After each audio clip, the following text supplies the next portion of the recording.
and welcome to Indus News Live from Islamabad. I'm Hira Mustafa and these are the headlines.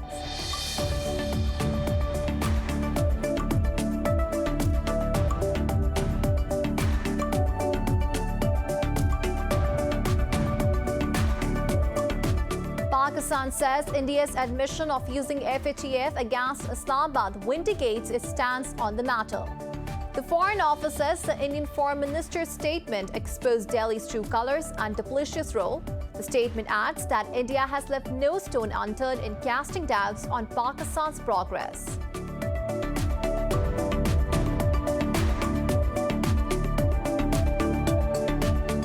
Hundreds of journalists, activists and politicians around the world have been targeted by governments using spyware of an Israeli firm, the NSO Group. This was revealed in a global investigation done by 17 media organizations. Pakistan Prime Minister Imran Khan's number was also among those targeted for surveillance by India. European Commission Chief Ursula von der Leyen says the spyware scandal is completely unacceptable if true.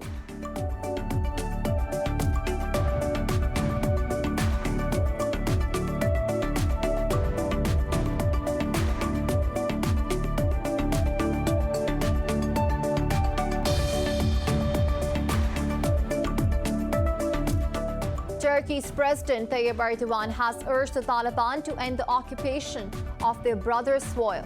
Speaking to reporters, Erdogan played down the Taliban's warning of consequences if Turkish troops run Kabul airport. Meanwhile, foreign missions in Kabul have urged the Taliban to halt their offensive during Eid al-Adha.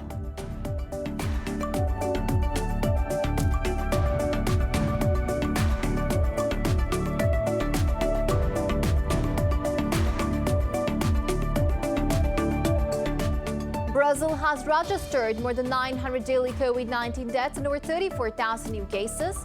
Australian authorities are extending the lockdown in Victoria State as the country battles the Delta variant. Pakistan has reported 30 deaths and more than 2,400 cases in the last 24 hours. Globally, the virus has claimed more than 4 million lives and infected over 190 million others.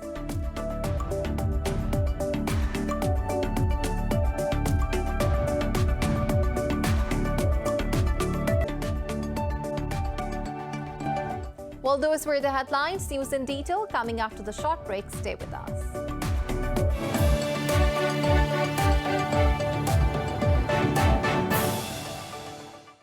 Welcome back. Now the news in detail. Pakistan says India's admission of using FATF against Islamabad vindicates its stance on the matter. The Foreign Office says the Indian Foreign Minister's statement exposed Delhi's true colors and duplicitous role. In a statement, the Foreign Office said Pakistan has been sincerely engaged with FATF during the implementation of the action plan. Islamabad said Delhi has left no stone unturned in casting doubts on Islamabad's progress through disgraceful means. The Foreign Office added Pakistan is considering approaching the financial watchdog for appropriate action in the matter. The statement said that following the recent confession by the Indian government, India's credentials for assessing Pakistan in FATF as co-chair of the joint group, or for that matter, any other country, are subject to questions.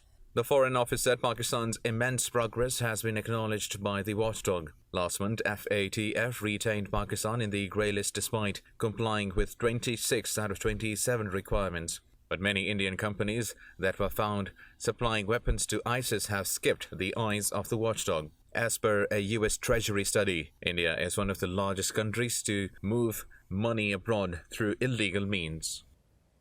For more on this, we are joined by Pakistan's Foreign Office spokesperson, Mr. Zahid Hafiz Chaudhry. Mr. Zahid Hafiz Chaudhry, thank you for speaking to Indus News. Mr. Chaudhry, Islamabad has been drawing international attention over India's global propaganda against Pakistan. The EU Disinfo Lab was a major proof of that. How do you believe the international community and forums should react to this blatant admission of malice and propaganda by the Indian Foreign Minister? Pakistan has always been sensitizing the international community about India's propaganda against Pakistan. Now, the recent statement by the Indian External Affairs Minister is actually a confession of politicizing FATF against Pakistan by India. The Indian statement, we believe, vindicates Pakistan's long-standing position that India is playing a negative role within the framework of FATF. Pakistan has always been highlighting to the international community that FATF, which is a technical forum, is being politicized by India. Now, the Indian External Affairs Minister's statement, we believe, further corroborates our position on this. Pakistan has been exposing India's negative role to the international community in the past, and we will continue doing that in future also. We also are considering approaching FATF president for an appropriate action in this matter. Right. Mr. Chaudhry, has Pakistan decided to approach the FATF president in this regard? Yes. India is currently the co-chair of the group that assesses Pakistan's progress within the FATF. Now, given India's negative role and confession by the Indian External Affairs Minister that they've been deliberately using this technical forum, for their political goals, so we believe that we have a very strong case taking it up with the FATF and then also questioning India's credentials for assessing Pakistan in the FATF as co-chair of the joint group. And we also believe that the progress made by Pakistan on anti-money laundering, on countering financing for terrorism domain demonstrated by Pakistan through concrete, tangible and verifiable actions has been widely acknowledged by the international community, and within the FATF also there is a wider acknowledgement and appreciation of Pakistan's efforts. We are resolved to sustain this momentum and trajectory, and we believe that these actions that Pakistan is taking, it's in Pakistan's own interest, and also this leads to Pakistan's fulfillment of its international obligations and commitments. We will continue doing that, but at the same time, we will also continue exposing India's own agenda within the FATF. Mr. Chaudhry, there is an ample proof of India's violations of the FATF code, including a US Treasury Department study that shows India as one of the top countries that move money secretly through illegal means worldwide. Why has this not grabbed the FATF's attention? No, we believe, yes, you are absolutely right. India's role in the money laundering also, and then a violation of global standards, that also needs to be taken into account, and India needs to be held accountable for that. As you are aware, within the framework of FATF, all countries are required to undergo an evaluation process, and we believe that India must also be held accountable for its weaknesses within the anti-money laundering framework and countering for financing terrorism framework. Right. Mr. Chaudhry, do you believe that these disparities bring the FATF's global credibility and effectivity into question? We believe that it's a technical forum and it must be used for only technical reasons and no politicization. Pakistan has been highlighting this aspect, and we've been sensitizing the international community that this forum is being politicized. So we believe it's a technical forum and it needs to be used accordingly. Mr. Chaudhry, thank you for speaking to Indus News. For more on this, we have with us former Ambassador Ashraf Durrani. Sir, thank you very much for your time. Mr. Durrani, has been global criticism of the FATF, as it appears to be ignoring otherwise blatant violation of its code by many other countries. Indian companies, for example, were found supplying weapons to ISIS, have skipped the eyes of the FATF. How these double standards impact the credibility of the FATF? Well, I think it does. It's a big question mark on the credibility of the FATF administration how they perceive of the terrorist financing and the actions which Pakistan had taken. Out of 27 conditionalities, Pakistan did fulfill 26. So it is yet to be seen, because I think Foreign Office has taken up the issue with the FATF administration, and hopefully this issue is going to be on the agenda. And if I recall correctly, this question was put when the FATF chairman, he had in the press conference ruled that out of 27, Pakistan has fulfilled 26. But on the issue of taking into account those so-called terrorist organization people, when it was asked that it was all a political question and how can you justify that, so he was speechless. So I think there'll be a lot of activity is likely to take place soon. And in that respect, I think one way, the silver lining is that it would also expose the Indian machinations, which have now been proven by External Affairs Minister Jaishankar's admission yesterday while briefing the BJP members of parliament that it was India which actually did the machination and blocked Pakistan's qualification from grey list to white list. Mr. Durrani, India's anti-Pakistan propaganda in the international arena and at international forums was always suspected. How can Pakistan use this open confession by the top Indian diplomat to shape global opinion in support of Pakistan's stance? India will be exposed on that. I think when it comes to raising or whatever machinations India has been doing against Pakistan, then Pakistan has always been in the forefront, whether it is at the UN level or at the regional level. So I think I'm pretty sure that this will be raised. Right. Mr. Durrani, how does this confession by Jaishankar reflect on India's claims of being honest in mending ties with Pakistan? Does it not reflect a two-faced approach? It does. I mean, India, it's not something new. India has been doing that. Just take the example of the Kashmir dispute. Right from, the beginning, when it was India which took the matter to the United Nations. When it was agreed that the plebiscite would be held, India dragged its feet. Now, after 2 years ago, they in fact revoked Article 370 and 35A, which gave special status to the occupied Jammu and Kashmir.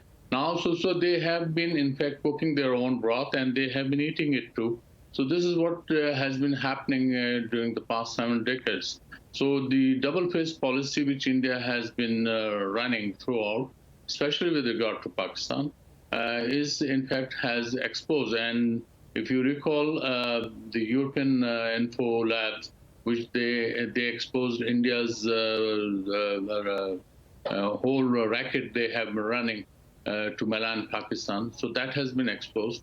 Pakistan made a dossier against India's machinations, about India's machinations against Pakistan. Those are very much available with the international community, especially the major capitals. So it's a game which is on, and I think both sides are playing, and hopefully a final would come very soon. Former Ambassador Asif Durrani, thank you for speaking to Indus News. And now moving on, Indian forces have martyred 2 more civilians in occupied Kashmir's Shopian district. The Kashmiris were targeted during an operation in the Sadiq Khan area. Meanwhile, authorities have suspended internet services in the region. More than 400 civilians have been martyred since New Delhi revoked Kashmir's statehood in August 2019. Hundreds of journalists, activists and politicians around the world have been targeted by governments using spyware of an Israeli firm, the NSO Group. This was revealed in a global investigation done by 17 media organizations. The leak consists of more than 50,000 smartphone numbers. NSO denied any wrongdoing, saying the software known as Pegasus is intended for use against criminals and terrorists. Pakistan Prime Minister Imran Khan's number was also among those targeted for surveillance by India. Reacting to the revelations, Pakistan's government officials said Indian Prime Minister Narendra Modi's unethical policies have dangerously polarized the region. While European Commission Chief Ursula von der Leyen said the spyware scandal is completely unacceptable if true. More news stories coming up after the short break. Stay with us.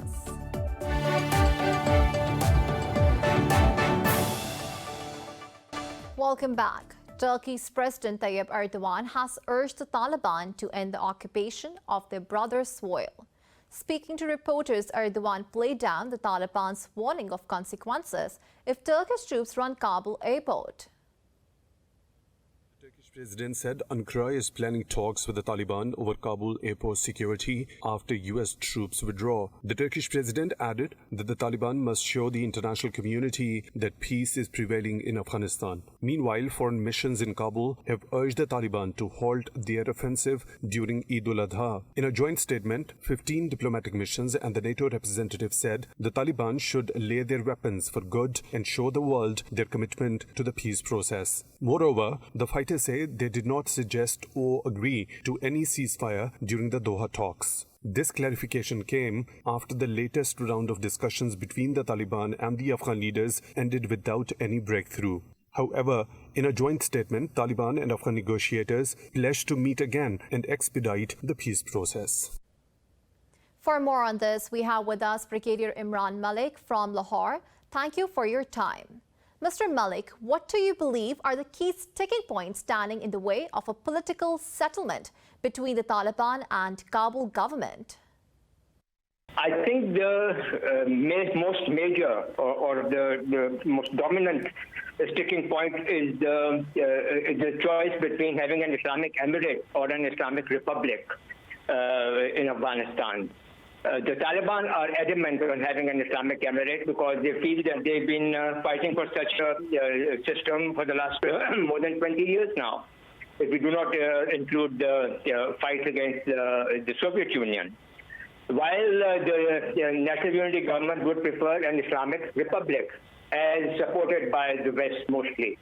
So this perhaps will decide, whichever way they go, that will decide the character of the next government in Kabul, and also its relations with the rest of the world. And I think this is perhaps the key, the most cardinal point, which will actually either make or break this entire intra-Afghan dialogue for this peace process.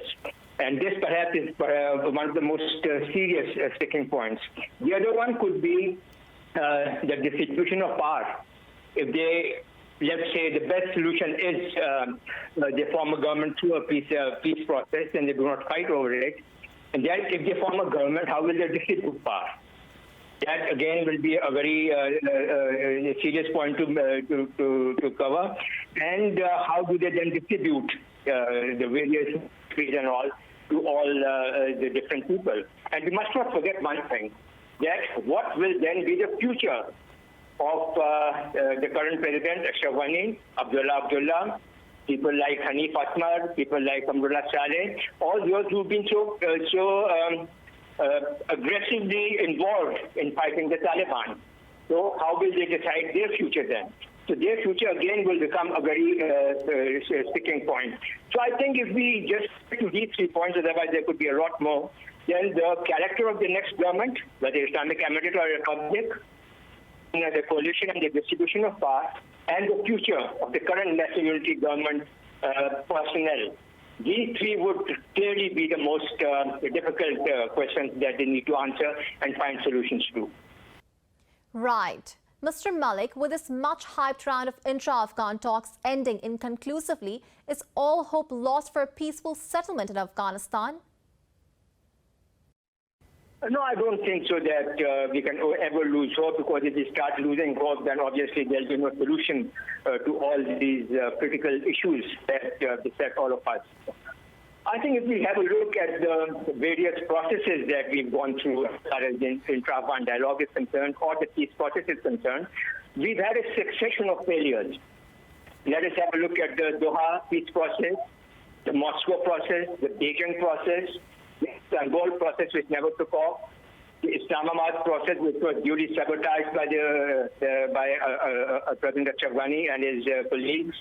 And now we have the Doha process also again, which what the news tells us right now is remains inconclusive again.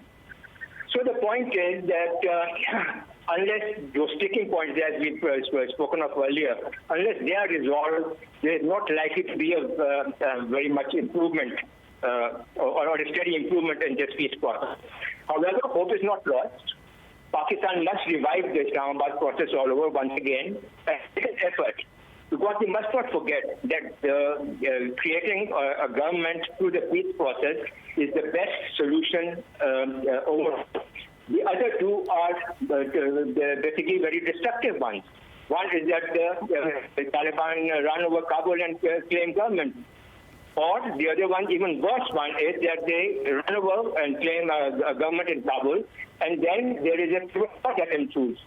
And then that would lead Afghanistan to and the region, I would say, to turmoil and support. And once Afghanistan, if it balkanizes, the entire region will go into a tailspin.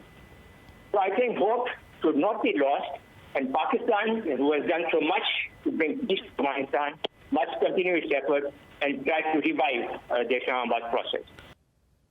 Right. Mr. Malik, losing more ground to the Taliban every day with no ceasefire in sight. What is the future of Ashraf Ghani's government? I think Ashraf Ghani has probably read the writing on the wall. What he said in his speech in Uzbekistan about Pakistan and in the presence of our Prime Minister clearly reflected his frustration over the entire situation in Afghanistan. He is clearly losing control of that country, and he looked at Pakistan to be the scapegoat on which he can lay all the blame. And we also must not forget that the intelligence of the United States have not given this Afghan government more than 6 months to survive. So I think President Ashraf Ghani has seen the writing on the wall, and his recent withdrawing the ambassador from Islamabad clearly reflects his frustration and his total bewilderment and panic at losing power. And I think that it is to his benefit, to the benefit of the entire Afghan nation, and to the benefit of the entire region, that he comes to a reasonable and a peaceful solution with the Afghan Taliban. Else, he will ruin a situation which is already bad enough. And once it gets out of control, that at this moment, there is no stabilizing force available in Afghanistan. Turmoil, unrest, unmanaged chaos, and destabilization will clearly lead to balkanization. And that will be the end of Afghanistan as we see it today, and will cause immense trouble for the rest of the region as well. Brigadier Imran Malik, thank you for joining us. For more on this, we have with us Major General Ijaz Ewan. Mr. Ewan, do you believe the outcome of the intra-Afghan talks would have been different had the Taliban not won such large percentage of Afghanistan? It would have been different if American had engaged them before withdrawal. But since they engaged with irresponsible attitude and they did not engage the Taliban for peace dialogue or intra-Afghan dialogue, rather they legitimized their position and gave them the weightage probably they deserved, yet asked the guarantee for non-use of Afghan soil for international terrorism from the Taliban. And they promised to release their prisoners, they promised them delisting from the United Nations terrorist list. So when they were given so much of weightage before withdrawal and no effort was made by the American for intra-Afghan dialogue, then of course now it is difficult. But had it been done prior to all these commitments, certainly the outcome would have been different, and it would have been far easier to arrive at an Afghan-owned, Afghan-led settlement. Right. Mr. Avan, what are the inconclusive end of these talks? It a prelude to an all-out civil war, or would the regional countries now assume a bigger role in facilitating a settlement? Well, certainly role of regional countries is very important right from the beginning, and we had been talking to the American colleagues and friends. We have been advising them that you are fighting against the geography. So when you come in the region from far off lands and then you start fighting with the region, you do not take the regional countries on board to find a political or negotiated settlement, then that much difficulties Americans had faced, and they had invited, in fact, all this trouble. So if Americans did not take them on board at that time, now I think is the time, the power vacuum that has been created, that can be very well filled by the regional countries, because region shares the dividends of peace and political settlement in Afghanistan, and dividends for the trade that it would generate. So I think regional countries, if they all sit together, they don't have favorites, and they all put some kind of exercise. Each one of them exercises some leverage on the Afghan faction, one or the other. So if they talk to them and they convince them, I think regional countries can help them establish peace and intra-Afghan dialogue, take them to success. Mr. Avan, Afghanistan has threatened more than once to call Indian military support to combat the rapidly advancing Taliban. Would the other regional countries be comfortable with that? I would be too happy as a soldier if India makes this mistake and puts in the boots on ground. I think it is beyond their capacity. They cannot do it. And of course, it would not be to the liking of Pakistan. And of course, it would not be to the liking of even the Afghan Taliban. They know what role India had been playing, and the way it utilizes the mainland or the soil of Afghanistan against the neighboring countries, particularly Pakistan and Pakistan-China strategic cooperation. So this would cut across the agreement that was made between Taliban and the American, because Taliban had promised that Afghan mainland will not be allowed to be used by anyone for against the interest of the neighboring countries or the US or US allies. So if they stick to that particular commitment, then I think India would not like to venture into it. India is only trying to capitalize on the context and wishes to put boots on ground so that Afghan soil can be used against Pakistan. So in short, Pakistan would not be happy, but I as a person would like India to come in and taste the medicine, have the taste of this medicine what cooks in Afghanistan. Major General Ijaz Avan, thank you for speaking to Indus News. And now moving on, Iraq's Prime Minister Mustafa Al-Kadhimi says there is no need for the presence of foreign forces in Iraq. In an interview, Al-Kadhimi said his upcoming visit to the US is aimed at pushing for pullout. He said the visit also seeks to regulate bilateral ties strained after multiple attacks on US assets in Iraq. The Premier said it is Baghdad's responsibility to protect Iraq's sovereignty and foreign diplomatic missions. Al-Kadhimi also said negotiations between the US and Iran will impact the region, but he hoped that Iraq will not be an arena for their conflict. Meanwhile, the spokesperson of the International Coalition in Iraq, Colonel Wayne Murata, says they will continue to crush ISIS. In Pakistan, at least 34 people have died and 50 others injured when a bus collided with a trailer in Dera Ghazi Khan. Authorities say many of the injured are in critical condition and the death toll may rise. The bus was traveling to Rajanpur from Sialkot when it lost control due to overspeeding. Interior Minister Sheikh Rashid has expressed sorrow over the deaths. The new coronavirus has claimed 30 more lives in Pakistan in the past 24 hours. The Health Ministry says over 2,400 people tested positive overnight. It said the nationwide tally of fatalities has surpassed 22,800. Pakistan has reported over 991,000 cases and more than 920,000 recoveries so far. Meanwhile, the number of active cases is approaching 49,000. More than 2,500 of them are in critical condition. Officials say the country's positivity rate has declined to 4.95%. Brazil has registered more than 900 daily COVID-19 deaths and over 34,000 new cases. Globally, the virus has claimed more than 4 million lives and infected over 190 million others. More in this report. Slow vaccination drives and the aggressive Delta variant are fueling one of the worst coronavirus outbreaks globally. France has reported over 10,000 new cases for the third consecutive day. However, England has lifted all pandemic restrictions in a step condemned by the scientists and opposition parties as a dangerous leap into the unknown. Prime Minister Boris Johnson, however, urged the British public to be cautious.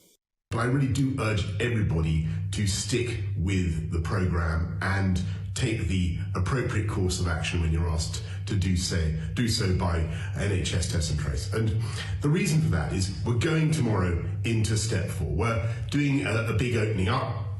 And that's quite right. If we don't do it now, then we'll be opening up in the autumn, the winter months, when the virus has the advantage of the cold weather. We lose the precious fire break that we get with the school holidays. If we don't do it now, we've got to ask ourselves, when will we ever do it? So this is the right moment, but we've got to do it cautiously. We've got to remember that this virus is sadly still out there.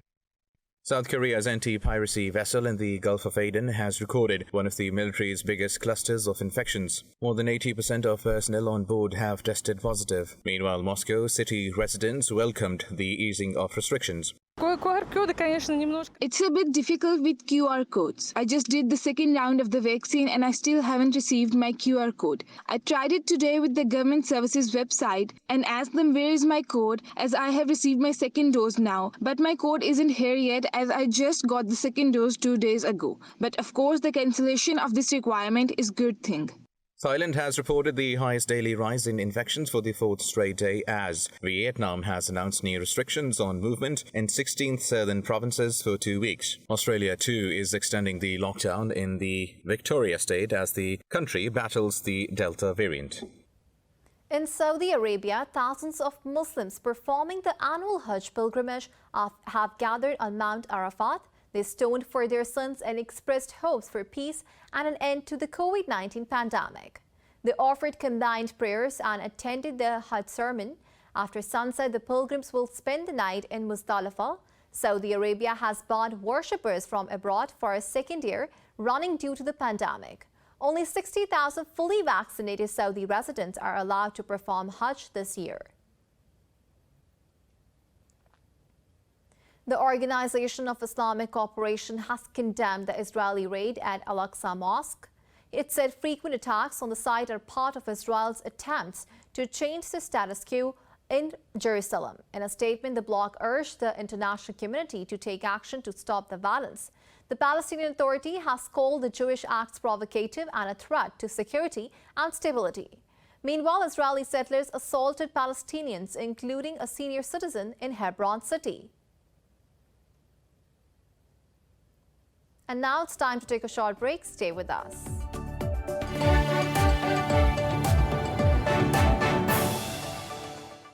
Welcome back. Nepal's new Prime Minister Sher Bahadur Deuba has won a vote of confidence in Parliament.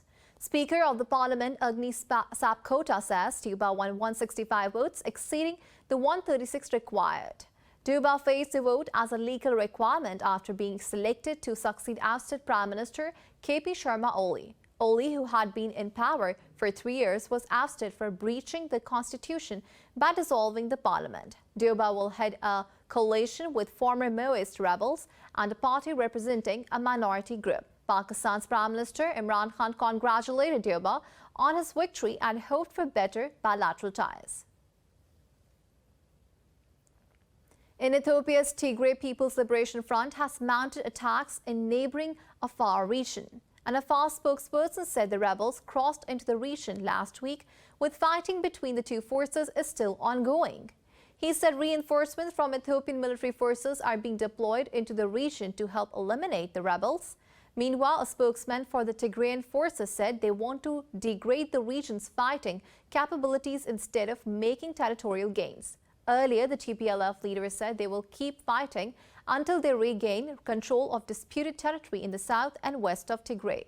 In response, Prime Minister Abiy Ahmed said the Ethiopian military is prepared to defeat Tigrayan forces.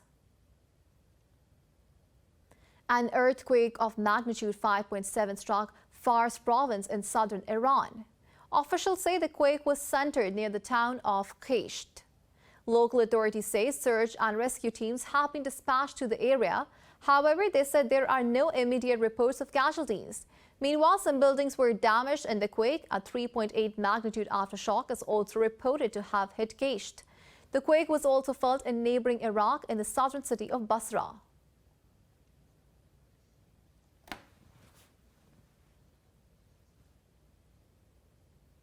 And now we're taking you live to Islamabad, where Foreign Minister of Pakistan, Shah Mahmood Qureshi, is addressing the media. Karachi में है, पेशावर में है या क्वेटा में है, हमने उन सब की सिक्योरिटी को बीफ अप भी किया है। देखिए, हमारी अपनी कदरें हैं, अफगानिस्तान की और पाकिस्तान की। हमारा कल्चर, हमारा माहौल, हमारा दीन, हमारी वैल्यूज़ मिलती जुलती हैं और वो हमारी वैल्यूज़ का एहतराम करते हैं, हमने उनकी वैल्यूज़ का एहतराम करना है। और ये हम बिल्कुल चाहेंगे कि जो कि प्राइवेसी है, जो आदाब हैं, उनके अंदर रहते हुए हम आगे बढ़ें। हमने जहाँ तक हम पहुँचे हैं, जिसकी तफसीलात अभी आपसे IG इस्लामाबाद भी शेयर करेंगे। कल रात Foreign Minister of Pakistan, Shah Mahmood Qureshi, is saying that Pakistan and Afghanistan share the same values and we should respect each other's values and stance.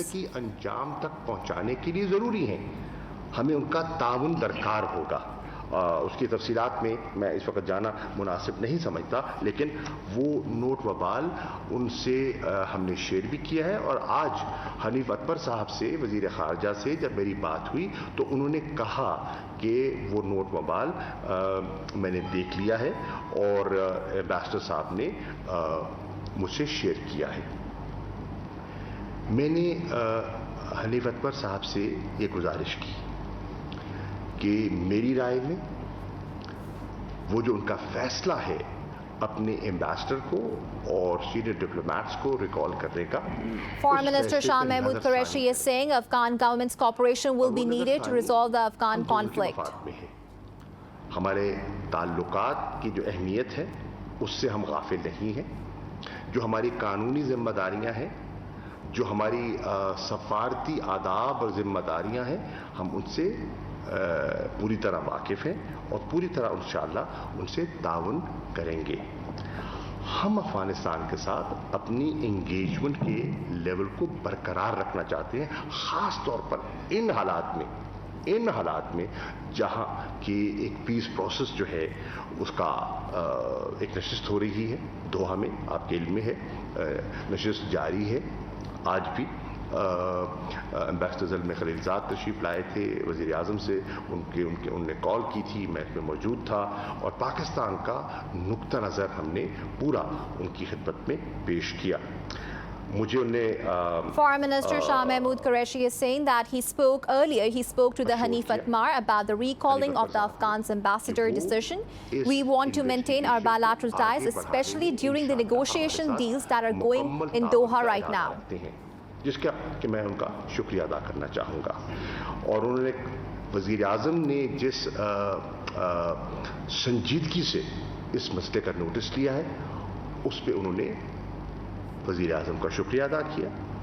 दफ्तर ख़ारजा ने जो अब तक के इक़दामात उठाए हैं उस पर मुझे मुतमईन दिखाई दिए, उन्होंने शुक्रिया अदा किया और उनने मुझसे शेयर किया कि हम अपनी एक टीम भी इस्लामाबाद भेजना चाहते हैं।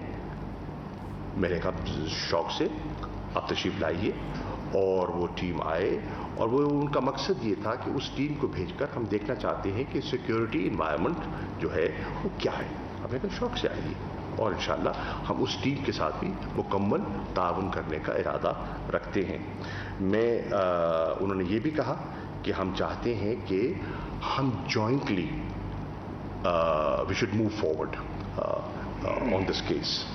جس کا کہ ہمیں کوئی اعتراض نہیں اس پر. میں اپنی بات کو Foreign Minister of Pakistan Shah Mahmood Qureshi is saying that Imran Khan has critically taken the notice of the recent incident, and Afghanistan government team will send a security team to monitor the security situation in Pakistan. 3 سے 5 minute میں آپ کو update کروں گا کہ ابھی تک جو ہماری انویسٹیگیشن ہوئی وہ کس سٹیج پہ ہے اور کیا ایفرٹس کی گئیں اور کیا ریزلٹس ملے.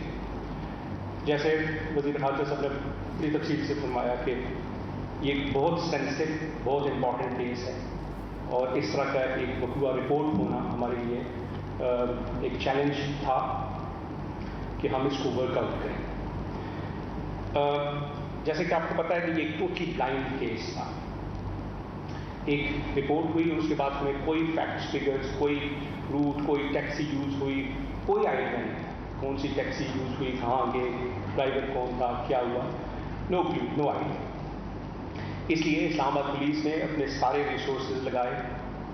ہم نے 5 ڈیڈیکیٹڈ ٹیمز بنائیں. کوئی ٹیکنیکل انالیسز میں گیا کوئی ہیومن انٹیلیجنس کے انالیسز میں گیا. ایک ٹیم ریڈز اور آپریشنز کے لیے ڈیڈیکیٹ ہوئی کہ جدھر سے انفارمیشن ملتی تھی وہ ٹیم ادھر جاتی تھی.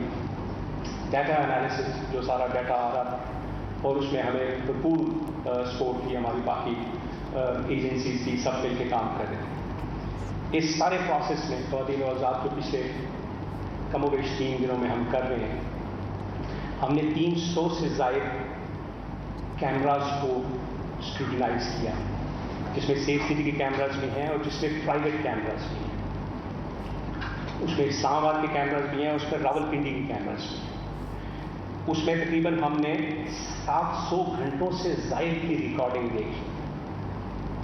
جیسے میں نے عرض کیا کہ ہمیں تو کوئی آئیڈیا نہیں تھا کہ کیا ہوا. تو جو لیڈ بنتی گئی اگر یہاں پہ آپ ہیں تو آپ نے چاروں طرف دیکھنا ہے کہ کون سا روٹ یوز ہو سکتا ہے اور پھر اس میں کوئی ایک روٹ یوز ہوتا ہے. اس میں اب تک ہم نے 200 IG Islamabad is saying that 5 dedicated teams are going to critically monitor the recent Afghan ambassador's incident that took place. Cameras are being critically monitored within the twin cities of Rawalpindi and Islamabad. یہ ہوتا ہے کہ وہ گاڑی کسی اور کی ہوتی ہے اور چلا کوئی اور رہا ہوتا ہے اور اس میں 4 اونرز درمیان میں آتے ہیں. تو وہ ٹیمز راؤنڈ دا کلاک لگی ہوئی تھی کہ اگر ایک گاڑی ملتی ہے تو اس کی رجسٹریشن کس کی ہے وہ کدھر رہتا ہے اس کے پاس پہنچنا پھر اس نے کس کو بیچی ہے. ایک گاڑی ایسی بھی ملی ہمیں کہ جس میں 5 اونرز گاڑی کے تھے. وہ ایک ایک کر کے ہم جاتے گئے اور الٹیمیٹلی ہم ڈرائیور تک پہنچے.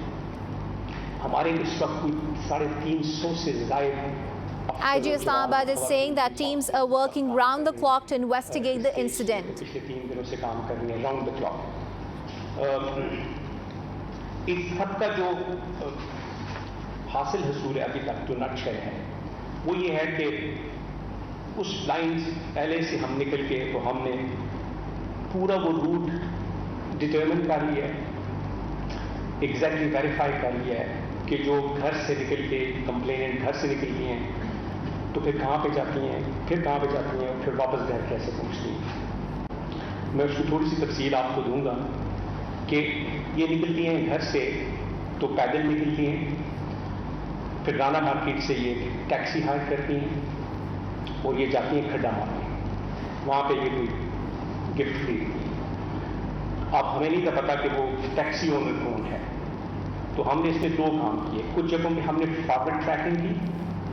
IG Islamabad is saying the whole route has been monitored. What were the spots where the ambassador's daughter stops? تو وہ ٹیکسی آئیڈینٹیفائی ہوئی پھر ٹیکسی کی بیس پہ ڈرائیور آئیڈینٹیفائی ہوا پھر اس ٹیکسی کو لوکیٹ کیا گیا پھر ڈرائیور کو انٹرویو کیا گیا. تو وہ اس نے کنفرم کیا کہ ہاں میں نے یہاں سے ان کو اٹھایا اور یہاں پہ میں لے لیا اور یہاں پہ میں نے ان کو ڈراپ کیا. یہ پہلی ٹیکسی. پھر دوسری ٹیکسی وہ ہے کہ جس میں وہ کھڈا مارکیٹ سے راولپنڈی جاتی ہے. اب یہ امپورٹنٹ ہے کیونکہ یہاں پہ جو کمپلینٹ ہے ہمارے پاس ان کی sign. IG Islamabad is saying a cab that was being used is also located and tracked. کہتی ہیں کہ جب 5 منٹ گزر جاتے ہیں ٹیکسی میں بیٹھے ہوئے چلتے ہوئے تو کوئی بندہ انٹر ہوتا ہے اور وہ اسالٹ کرتا ہے. तो हमने वो दूसरी टैक्सी ट्रेस की, उसमें भी अगेन जब वो नंबर ट्रेस हो गया, गाड़ी ट्रेस हो गई, तो उसमें भी 3 ओनर्स इन्वॉल्व थे। वो पहले एक ओनर तक पहुंचे, उसने कहा जी मैंने तो बेच दी, फिर दूसरे ओनर तक पहुंचे, उसने कहा मैंने बेच दी, फिर तीसरे ओनर तक पहुंचे, फिर अल्टीमेटली वो ड्राइवर ट्रेस हुआ। तो वो ड्राइवर वेरीफाई करता है कि मैंने इनको खड्डा मार्केट से उठाया और मैं इनको रावलपिंडी सदर ले गया। उसने इनसे 600 रुपये चार्ज किए और वो सारी फुटेजेस जो खड्डा मार्केट से निकल के एक्सप्रेस वे फैजाबाद ऑनवर्ड सदर, वो सारी CCTV हमें मिली। जिस पॉइंट पे उसने ड्रॉप किया, हमारी टीम वहां तक पहुंची, वहां की CCTV भी मिली। IG Islamabad is saying the whole route has been monitored. What were the spots where the Afghan ambassador daughter stops? Overall situation is being investigated critically. उसको भी ट्रैक किया और वो एग्जैक्ट पूरी टाइम पे उसकी लोकेशन उधर तक पहुंचती। नंबर 2, नंबर 3, फिर वो एक और टैक्सी हायर करती हैं कि जो टैक्सी उनको पिंडी सदर से जाती है वो दामने को। अगेन हम उधर से काफी सारी चीजें, काफी सारे कैमरास देख रहे थे, लेकिन क्यों नहीं मिल रहा था, तो फॉर्चुनेटली एक जगह पे हमें स्पॉट हो गया और ये स्पॉट हुआ दामने को वाले कैमरा में। ये भी एज तक मैं समझता हूँ कि ये भी एक रिवर्स ट्रैक था। पिंडी में IG Islamabad is saying another cab that was used, its last spot was Damne Ko. हमें पता था कि उनका अल्टीमेट डेस्टिनेशन दामने को थे, दामने को से कर रहे थे, तो दामने को वाले कैमरे में ट्रैक किया गया उस टाइम में, उसमें। तो वहां से हमें क्यों मिला, वो टैक्सी भी ट्रेस हुई, वो ओनर भी ट्रेस हुआ और उसने कंफर्म कर दिया कि मैंने पिंडी सदर से उनको उठाया और मैंने 700 रुपये किराया दिया और मैंने इस टाइम पे उनको इस्लामाबाद में ड्रॉप किया। फिर एक चौथी टैक्सी जिसमें इन्वॉल्व है वो ये है कि वो बंदा इनको दामने को से उठाता है और F9 पार्क ड्रॉप करता है। उसको कहती हैं मुझे F9 पार्क ड्रॉप करो, लेकिन उससे पहले वो F6 जाती हैं। वो ड्राइवर कहता है कि उन्होंने मुझे कहा कि मैंने फोन यूज करना है, तो उसमें फिर F6 और वो F6 की फुटेजेस भी हमारे पास हैं। घर इनका F7 में है, F6 में एम्बेसी भी है, घर इनका F7 में है, F6 आती हैं, फोन उनको नहीं मिलता। IG Islamabad is saying that 4 cabs are involved in the recent incident. The 4th cab drops the Afghan's ambassador's daughter at F6. और वहाँ से वो किसी से मोबाइल लेके एम्बेसी फोन करती हैं और वहाँ से एम्बेसी का एक स्टाफ आके तो उनको घर लेके जाता है। तो ये पूरा ट्रैक जो है, ये 3 दिन की जो मेहनत थी हमारी टीम की, वो पूरा ट्रैक होम टू होम, वो पूरा ट्रैक आइडेंटिफाई हुआ, वेरीफाई हुआ, both human intelligence and technical intelligence. वो सारे ड्राइवर्स वेरीफाई करते हैं, उनका टेक्निकल रिकॉर्ड भी वेरीफाई करता है और सेफ सिटी के कैमराज और कुछ प्राइवेट कैमराज भी जहाँ पे सेफ सिटी कैमराज नहीं है वो verify. Well, that was Foreign Minister of Pakistan, Shah Mahmood Qureshi, along with IG Islamabad, and they were talking about the proceedings of the investigation of the recent incident that happened to the Afghan's ambassador daughter. For the latest updates, you can follow us on social media at indus.news.